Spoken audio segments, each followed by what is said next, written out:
నమస్కారం. Vision news కి స్వాగతం. ఈనాటి వార్తలు.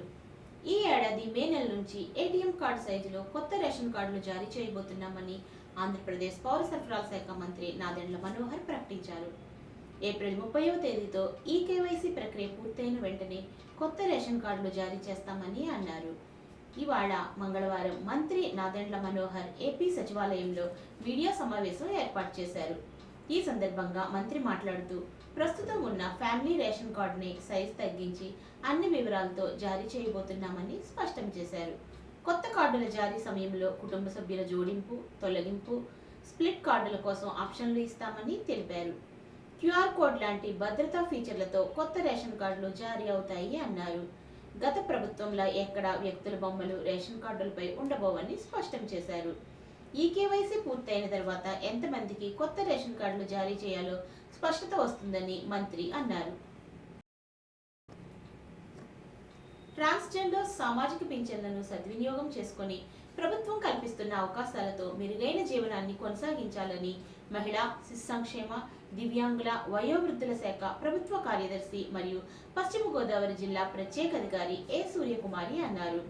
మంగళవారం భీమవరం పట్టణం, దుర్గాపురం, పాలకోడేరు మండలం గొల్లలకోడేరు గ్రామాల్లో నిర్వహించిన ఎన్టీఆర్ సామాజిక పెన్షన్ల పంపిణీ కార్యక్రమంలో పశ్చిమ గోదావరి జిల్లా ప్రత్యేక అధికారి సూర్యకుమారి, జిల్లా కలెక్టరు స్వయంగా పాల్గొని లబ్ధిదారులకు పెన్షన్లను అందజేశారు. ఈ సందర్భంగా ప్రత్యేక అధికారి పెన్షన్లతో పేరున మాట్లాడుతూ వారి యోగక్షేమాలను, కుటుంబ వివరాలు, చదువుకుంటున్న వారి వివరాలను, ఏమేం పనులు చేస్తున్నారు అడిగి తెలుసుకున్నారు.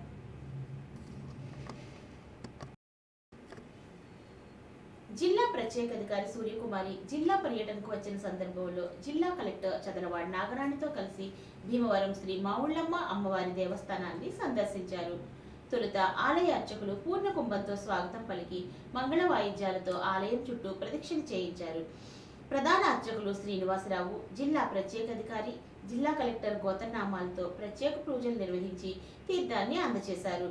అనంతరం ఆలయ ఆశీర్వచన మండపం నందు జిల్లా ప్రత్యేక అధికారిని, జిల్లా కలెక్టర్ను ఆసీనులను చేసి వేద పండితుల మంత్రోచ్చారణల మధ్య ఆశీర్వచనాలు పలికి తీర్థ ప్రసాదాలను అమ్మవారి చిత్రపటాన్ని అందజేశారు. తొలుత వీరిరువురు విజయేశ్వర స్వామి వారిని దర్శించుకుని ప్రత్యేక పూజలు నిర్వహించారు. ఈ సందర్భంలో ఆలయ ప్రధాన అర్చకులు శ్రీనివాసరావు, వేద పండితులు, దేవాలయ సిబ్బంది నల్ల లోకనాథం, దేవాలయ ఇన్స్పెక్టర్ యు రామకృష్ణ తదితరులు ఉన్నారు. జిల్లాలో సాంకేతిక ఆధారిత పరిశ్రమల స్థాపనకు ఔత్సాహిక పారిశ్రామికవేత్తలు దృష్టి సారించాలని పశ్చిమ గోదావరి జిల్లా ప్రత్యేక అధికారి సూర్యకుమారి అన్నారు. మహిళా, శిశు సంక్షేమం, దివ్యాంగులు, వయోవృద్ధుల శాఖలు ప్రభుత్వ కార్యదర్శి మరియు పశ్చిమ గోదావరి జిల్లాకు ప్రత్యేక అధికారిగా నియామకం కాబడి తొలిసారిగా జిల్లాకు విచ్చేసిన సూర్యకుమారికి జిల్లా కలెక్టర్ మరియు జాయింట్ కలెక్టర్ పుష్పగుచ్చాలను అందజేసి స్వాగతం పలికారు. అనంతరం కలెక్టరేట్లోని వశిష్ఠ సమావేశ మందిరంలో ఏర్పాటు చేసిన జిల్లా ఔత్సాహిక పారిశ్రామికవేత్తల సమావేశంలో కలెక్టర్తో కలిసి ప్రత్యేక అధికారి పాల్గొన్నారు. ఈ సందర్భంగా హాజరైన పారిశ్రామికవేత్తల నుండి జిల్లా ప్రత్యేక అధికారి వారు నిర్వహిస్తున్న ఉత్పత్తి యూనిట్లు, ముడిసరుకుల సేకరణ, మార్కెటింగ్, బ్యాంకు రుణాల మంజూరు, పరిశ్రమల నిర్వహణలో ఎదుర్కొంటున్న సమస్యలు తదితర విషయాలను అడిగి తెలుసుకున్నారు. కలెక్టర్ రాష్ట్ర ముఖ్యమంత్రి స్వచ్ఛాంధ్ర స్వచ్ఛ దివస్ కార్యక్రమంలో భాగంగా అన్ని జిల్లాలను సమగ్రంగా అభివృద్ధి సాధించేలా ప్రత్యేక దృష్టి సారించారు అన్నారు. దీనిలో భాగంగా ప్రతి జిల్లాకు ఒక ప్రత్యేక అధికారిని సంక్షేమ పథకాల అమలుతో సహా అన్ని అంశాల పర్యవేక్షణకు నియమించడం జరిగిందని, మన జిల్లాకు శిశు సంక్షేమం, దివ్యాంగులు, వయోవృద్ధుల శాఖల ప్రభుత్వ కార్యదర్శి ఏ సూర్యకుమార్ని నియమించడం జరిగిందని అన్నారు. అత్తిలి మండలం ఈడూరులో గల వరాల వెంకటేశ్వర స్వామి దివ్యమూర్తిని సూర్యకిరణాలు తాకాయి. ఉదయము స్వామివారిని సూర్యకిరణాలు తాకడంతో అధిక సంఖ్యలో భక్తులు స్వామివారిని దర్శనం చేసుకున్నారు. ఆలయ అర్చకుడు వాడపల్లి శేఖరాచార్యుల ఆధ్వర్యంలో విశేష అర్చనలు జరిగాయి. మహాత్మా గాంధీ జాతీయ గ్రామీణ ఉపాధి పథకం జిల్లాలో విజయవంతంగా అమలు జరుగుతోందని జిల్లా collector Nagarani, DWAMA project director CH Apparao తెలిపారు. గతంలో కన్నా రెట్టింపు పనిదినాలు కనిపిస్తూ జిల్లా ముందుకు దూసుకుపోతోంది అన్నారు. ఇంతవరకు 37.71 లక్షల పనిదినాలు కల్పించి 96.69% పైగా లక్ష్యాన్ని సాధించినట్లు తెలిపారు. 1,81,101 జాబ్ కార్డులు ఉండగా 2,99,000 మంది వేతనదారులు నమోదు చేయించుకున్నారని తెలిపారు. కుటుంబానికి సగటున 36.68 రోజులు ఉపాధి కల్పించగా 4,239 కుటుంబాలకు 100 రోజులు పని కల్పించినట్లు తెలిపారు. క్రొత్త ఆర్థిక సంవత్సరంలో 40 లక్షల పని దినాల కల్పన లక్ష్యంగా 140 నీటి తొట్టెల నిర్మాణానికి 50 లక్షల వ్యయంతో పనులు చేపట్టినట్లు తెలిపారు. రాష్ట్రంలో కూటమి ప్రభుత్వం ఏర్పడిన తరువాత ముఖ్యమంత్రి చంద్రబాబు, ఉప ముఖ్యమంత్రి పవన్ కళ్యాణ్ సారథ్యంలో ఎన్టీఆర్ భరోసా పెన్షన్ల పంపిణీ పారదర్శకంగా జరుగుతుందని తణుకు ఎమ్మెల్యే ఆర్మిల్లి రాధాకృష్ణ అన్నారు. ఇరగవరం మండలం అర్జునుడిపాలెం, అత్తిలి మండలం పాలూరు గ్రామాల్లో ఎన్టీఆర్ భరోసా పెన్షన్ల పంపిణీ కార్యక్రమంలో ఆయన పాల్గొని మాట్లాడారు. ఎన్నికలకు ముందు ఇచ్చిన హామీలో భాగంగా కూటమి ప్రభుత్వం అధికారంలోకి రాగానే వృద్ధాప్య పెన్షన్ను 3 నుండి 4,000కు చేశామని, దివ్యాంగ పెన్షన్లను 6,000 నుంచి 15,000కు పెంచినట్లు తెలిపారు. కూటమి ప్రభుత్వం అధికారంలోకి వచ్చిన తర్వాత ప్రతి నెల 1వ తేదీనే ఇంటింటికి వెళ్లి పెన్షన్లు అందజేయడం జరుగుతుందని చెప్పారు. రాష్ట్ర వ్యాప్తంగా 64 లక్షల పెన్షన్లు అందజేస్తుండగా తణుకు నియోజకవర్గంలో సుమారు 30,000కు పైగా పెన్షన్లను అందజేస్తున్నట్లు చెప్పారు. పేద ప్రజల పట్ల చిత్తశుద్ధితో, బాధ్యతతో కూటమి ప్రభుత్వం పనిచేస్తుందని, భవిష్యత్తులో సైతం ప్రతి ఇంటికి వెళ్లి పెన్షన్లను అందించే విధానం కొనసాగిస్తుందని ఎమ్మెల్యే హామీ ఇచ్చారు. ఈ కార్యక్రమంలో కూటమి నాయకులు, తదితరులు పాల్గొన్నారు.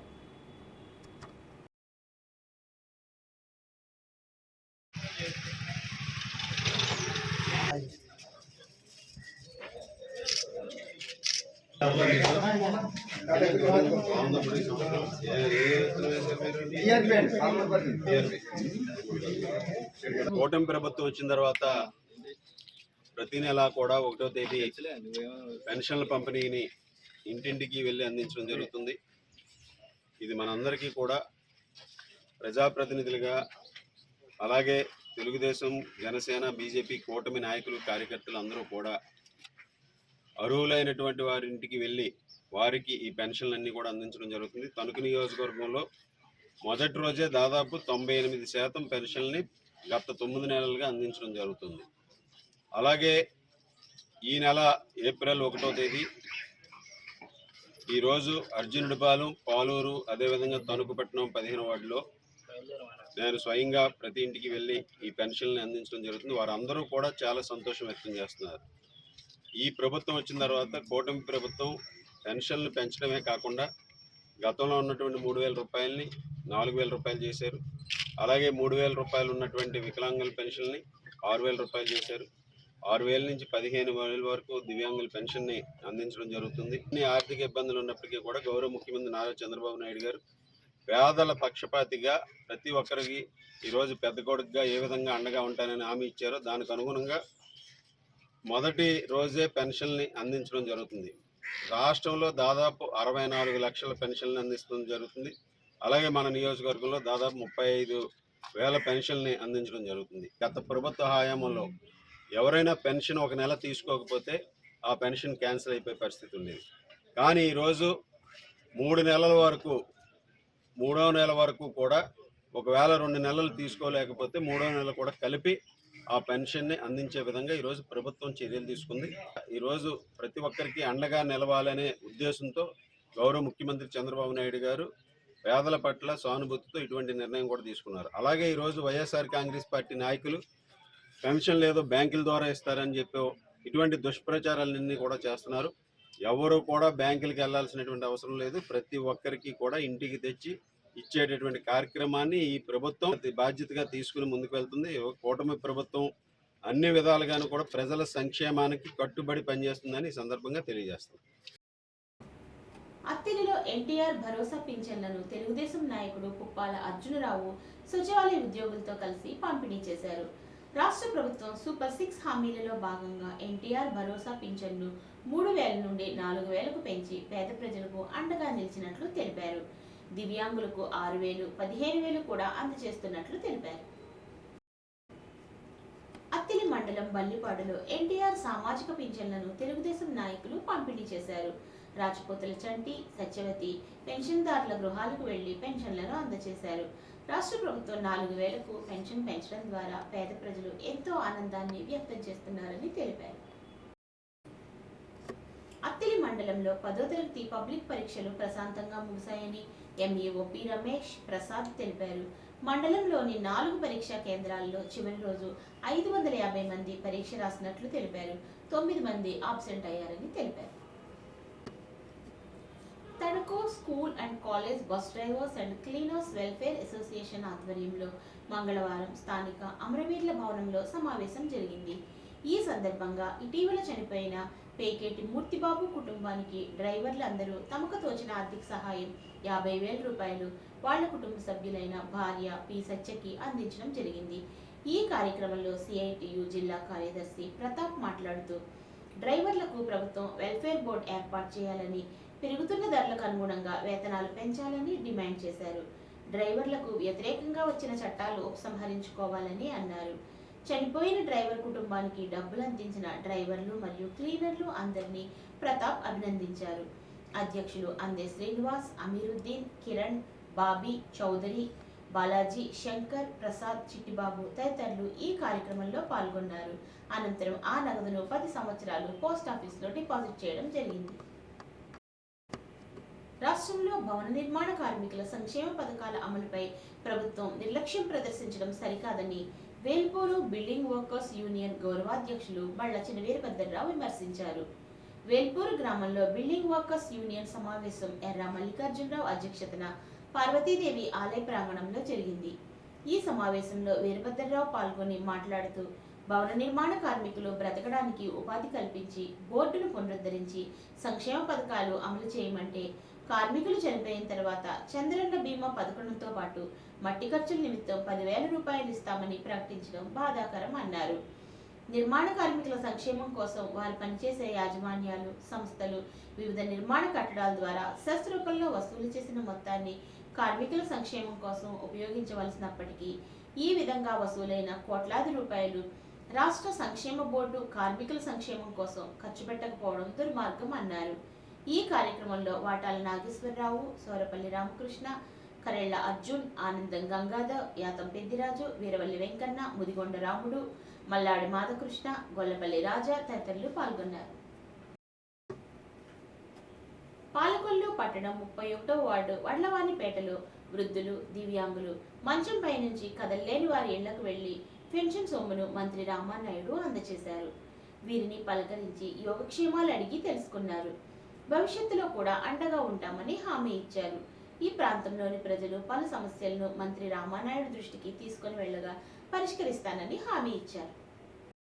పాత్రికేయ మిత్రులందరికీ కూడా నమస్కారాలు తెలియజేసుకుంటూ, మాట ఇస్తే దాన్ని నిలబెట్టుకునేటువంటి ప్రభుత్వం తెలుగుదేశం, జనసేన, బీజేపీ కూటమి ప్రభుత్వం.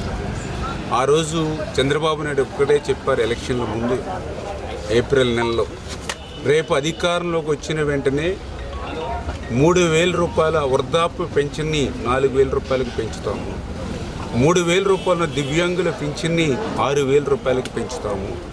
ఏదైతే మంచానికి పరిమితమై బెడ్ రీడెన్ అంటే ఎవరైతే మరి షుగర్ పేషెంట్లు, కిడ్నీ డయాలసిస్ చేసుకునే వాళ్ళు, ఇట్లా ఎవరైతే మరి ఉన్నారో వాళ్ళకి 15,000 రూపాయలని ఏదైతే మాట ఇచ్చారో, మరి అధికారంలోకి వచ్చిన తర్వాత ఆ మాటను నిలుపుకునేటువంటిది.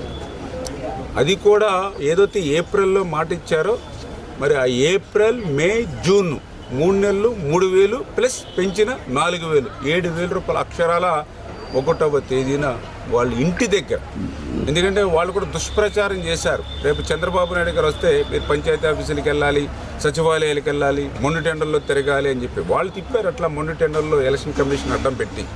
కానీ మేము అధికారంలోకి వచ్చాక ఈరోజు నేను చూశాను, ఏ ఇంటికి వెళ్ళినా సరే మాకు పింఛన్ అందిందని చెప్తూ ఉన్నారు. ఇప్పుడు 9:30, 10 అవుతే ఆల్రెడీ అందరూ కూడా పింఛన్, నేను అడిగిన వాళ్ళు 10 మందిని అడిగితే 10 మంది కూడా పింఛన్ అందింది, మా ఇంటికి వచ్చి ఇచ్చారని చెప్పారు. మరి ఆ రకంగా మాట నిలబెట్టుకునేటువంటి ప్రభుత్వం మన తెలుగుదేశం, జనసేన, బీజేపీ ప్రభుత్వం. ఈరోజు నేను ఎందుకు అడుగుతున్నానంటే, గతంలో కూడా జగన్మోహన్ రెడ్డి పాదయాత్రలో చెప్పాడు 3,000 రూపాయలు పింఛను పెంచుకుంటూ పోతానని ఆ రోజు చెప్పాడు. మరి ఆ 3,000 రూపాయలు అంటే చంద్రబాబు నాయుడు గారు 200 రూపాయలు పింఛను 2,000 రూపాయలు చేస్తే పైన 1,000 రూపాయలు జగన్మోహన్ రెడ్డి గారు పెంచడానికి 5 సంవత్సరాల సమయం పట్టింది దానికి. 250 గాడి. మరి ఈవేళ మరి మన ప్రభుత్వం వచ్చిన తర్వాత మొదటి రోజునే మరి వాళ్ళకి పెంచినటువంటి పింఛను ఇంటి దగ్గరే మనం అందజేస్తున్నాం. పాలకొల్లు ప్లస్ క్లబ్ ప్రాంగణంలో 25 లక్షల రూపాయలతో తలపెట్టిన నూతన అదనపు భవన నిర్మాణ పనులను మంత్రి రామానాయుడు సందర్శించారు. ముందుగా ఆయనకు ప్రెస్ క్లబ్ తరఫున ఘన స్వాగతం పలికారు. మంత్రి రామానాయుడుకి శాలువా కప్పి సత్కరించి పండ్లు అందజేయడం జరిగింది. ఈ సందర్భంగా మంత్రి మాట్లాడుతూ, పాత్రికేయులకు ఆప్తునిగా, మిత్రునిగా, మీలో ఒకరిగా నూతన భవన నిర్మాణానికి అన్ని విధాల పూర్తి సహకారం అందజేస్తాను అన్నారు. ప్రెస్ క్లబ్ అధ్యక్షులు విన్నకోట వెంకటరమణ, ప్రధాన కార్యదర్శి ఎంఎన్వి సాంబశివరావు, కోశాధికారి తోట రాంబాబు, ఏపీయూడబ్ల్యూజే జిల్లా కోశాధికారి ముత్యాల శ్రీనివాస్, జిల్లా చిన్నపత్రికల అధ్యక్షుడు కాగిత సూర్యనారాయణ, సీనియర్ పాత్రికేయులు పిటి వెంకటేశ్వరరావు తదితరులు ఈ కార్యక్రమంలో పాల్గొన్నారు. పాలకొల్లు ప్రెస్ క్లబ్ అధ్యక్ష కార్యదర్శి కార్యవర్గ సభ్యులకు, మెంబర్స్కు అందరికీ కూడా ముందుగా నా హృదయపూర్వకమైన నమస్కారాలు తెలియజేసుకుంటూ, ప్రెస్ క్లబ్ జర్నలిస్ట్ సోదరులతో నాకు కూడా ఈ రోజనే కాదు మొదటి నుంచి కూడా, అంటే నేను శాసనసభ్యుడు కాక ముందు నుంచి కూడా మంచి పరిచయాలు ఉన్నాయి, మంచి ఆత్మీయ అనుబంధం ఉంది, ఒక మంచి మిత్రులుగా కలిసిమెలిసి తిరిగేటువంటి ఒక మంచి రిలేషన్షిప్ ఉంది. అందులో భాగంగానే ఏదైతే ఈ యొక్క ప్రెస్ క్లబ్కి సంబంధించి గతంలో 14-19లో నేను కూడా ఆ రోజు ఎమ్మెల్యేగా ఉన్నప్పుడు ఈ యొక్క ప్రెస్ క్లబ్కి సంబంధించి ఈ సీలింగ్స్ కానీ, ఈ పెయింటింగ్స్ కానీ, ఈ టైల్స్ కానీ, ఎలక్ట్రికల్ కానీ, ఈ పనులన్నీ కూడా ఆ రోజు మనం పూర్తి చేసి దీనికి ఒక ఆకారాన్ని మనం ఆ రోజు తీసుకొచ్చాము. అయితే ఇప్పుడు భవిష్యత్తుని దృష్టిలో పెట్టింది ప్రెస్ క్లబ్. ఎందుకంటే వాళ్ళకి కూడా కొన్ని చారిటీగా, అంటే ఎవరైతే 60 సంవత్సరాలు నిండినటువంటి ప్రెస్ ఎవరైతే ఉంటారో సభ్యులు, వాళ్ళకి ప్రతి నెల కూడా పెంచిన వాళ్ళనేటువంటిది ఒక మంచి నిర్ణయం మరి జర్నలిస్టుల తరఫున తీసుకోవడం. అదేవిధంగా మరి ఎవరైతే జర్నలిస్టులు ఎవరైతే ఉన్నారో వాళ్ళ బర్త్డేస్ కానీ, అదేవిధంగా ఆ జర్నలిస్టులకు సంబంధించి ఏదైనా ఇబ్బందికరమైనటువంటి పరిస్థితి వస్తే అటు వారికి ఆర్థికంగా కూడా 10,000 రూపాయలు తోడ్పాటునివ్వాలని, ఇట్లా చాలా చారిటీ కార్యక్రమాలు పెట్టుకుని వెళ్ళాలనేటువంటి ఒక మంచి సదుద్దేశంతో ప్రెస్ క్లబ్ నిర్వహిస్తున్నటువంటి విషయాన్ని ప్రత్యేకించి వాళ్ళని అభినందిస్తూ, మరి అటువంటి కార్యక్రమాలు ఈ రోజునే కాదు, రేపనే కాదు, భవిష్యత్తులో కూడా ఎప్పుడు కూడా కొనసాగాలి. ఎందుకంటే దానికి ఆర్థికంగా కూడా కొంత తోడ్పాటు అనేది అవసరం. దాన్ని దృష్టిలో పెట్టుకునే మరి ఏదైతే ఈ యొక్క ప్రెస్ క్లబ్ని ఈ యొక్క ప్రెస్ మీటింగ్స్తో పాటుగా కొంత ఏదైనా అవసరం లేనటువంటి సమయంలో కూడా మెయింటెనెన్స్ వచ్చేటువంటి విధంగా ఏదైతే దీన్ని రూపుదిద్దుకోవాలనుకుంటున్నారో దానికి ఖచ్చితంగా 100కి 100% ప్రెస్ క్లబ్ మిత్రుడిగా, జర్నలిస్టులకి ఆప్తుడిగా వాళ్ళకి ఎప్పుడూ కూడా నా తోడ్పాటు, నా సాయం పూర్తి స్థాయిలో అందజేస్తామని. ఈ వార్తలకు స్వల్ప విరామం.